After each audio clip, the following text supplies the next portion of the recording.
एक दफा का जिक्र है कि दरिया के किनारे घास के मैदान में एक चूंटी और एक टिड्डू रहते थे। ये गर्मी का मौसम था जब चूंटी किसान के खेत से गंदुम के दाने इकट्ठा करके सख्त मेहनत कर रही थी। चूंटी दिन भर सख्त मेहनत करती, सुबह से शाम तक भारी अनाज को अपनी पीठ पर मुतवाजिन रखती। इसके बाद वो एहतियात से गंदुम के दाने को अपनी बोरी में डाल देती और दूसरा दाना लेने के लिए वापस खेत की तरफ भागती।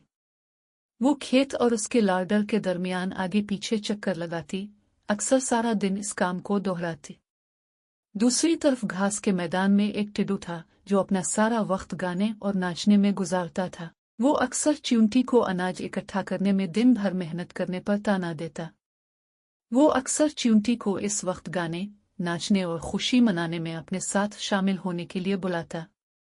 ताहम चूंटी उसे नजरअंदाज कर देती और अपना काम जारी रखती। इससे टिड्डू की हंसी और भी तेज हो जाएगी और वो अक्सर चूंटी का ये कहते हुए मजाक उड़ाएगा कि उनके पास गर्मियों में खुद को बरकरार रखने के लिए काफी खुराक है। यह सुनकर चूंटी ने कहा कि वो सर्दी के मौसम के लिए कुछ खाना बचा रही है और टिड्डी को भी इस पर अमल करने का मशवरा दिया। टिड्डी ने इसकी बातों पर ध्यान नहीं दिया और खुशी से गाना और नाचना जारी रखा। जल्द ही मौसम गर्मा खिजा और खिजा से मौसम सरमा में धुंधला गया। बर्फबारी की वजह से बाहर सर्दी जिम गई थी और सूरज बमुश्किल दिखाई दे रहा था और रातें लंबी और तारीक थी।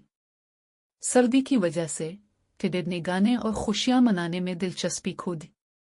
वो ठंडा और भूखा था और उसके पास बाहर बर्फ से पनाह लेने की जगह नहीं थी। इसने सोचा कि इस मुश्किल सूरत हाल से खुद को कैसे बचाया जाए। अचानक इसे चूंटी के बारे में याद आया और वो कुछ खाने और रहाइश के लिए इससे मिलने गया। वो उसकी जगह पर गया और मदद के लिए इसके दरवाजे पर दस्तक दी।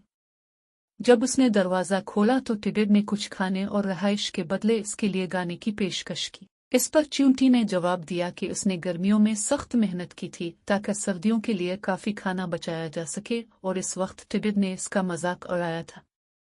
इसने नरमी से इससे कहा कि वो कहीं और गाए और अपना खाना और रहाइश कमाए।